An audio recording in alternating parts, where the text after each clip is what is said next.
The Lord be with you. And with your spirit.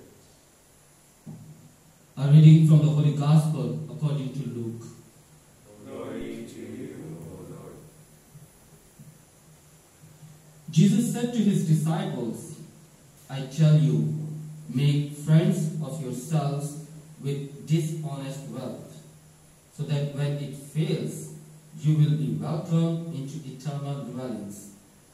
The person who is trustworthy in very small matters is also trustworthy in great ones. And the person who is dishonest in very small matters is also dishonest in great ones. If, therefore, you are not trustworthy with dishonest wealth, who will trust you with true wealth? If you are not trustworthy with what belongs to another, who will give you what is yours? No servant can serve two masters. He will either hate one and love the other, or be devoted to one and despise the other. You cannot serve God and mammon. The Pharisees who loved money heard all these things and looked at him, and he said to them, You justify yourselves in the sight of others, but God knows your hearts. For what is of human esteem is an abomination in the sight of God. The Gospel of the Lord. Praise to you, Lord Jesus Christ. Dear sisters and brothers in Christ, today's Gospel is a mixture of different aspects of our life. If we carefully read the passage, we can see that behind each aspect of our life, discernment is required. I believe discernment is calling us for zero tolerance in our heart for dishonesty, half-truths, and loving money.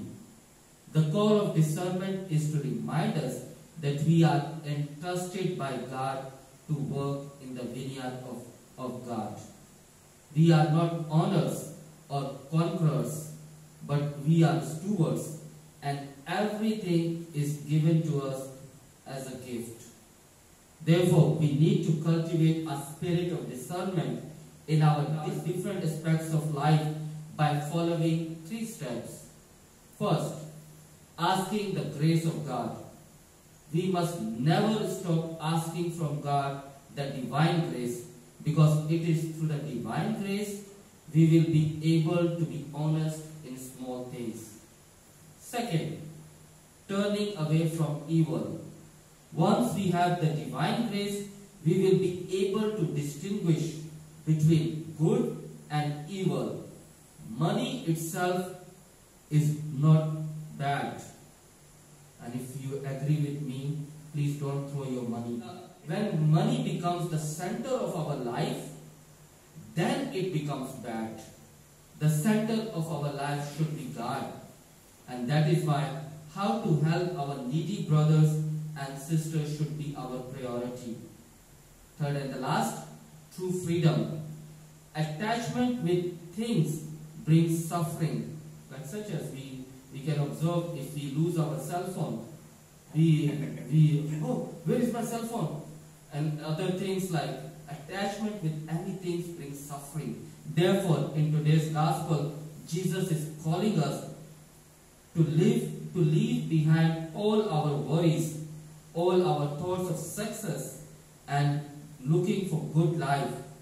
By doing that, Jesus is inviting his followers to have true freedom, and that is to love our God with all our might, with all our heart, and with all our strength.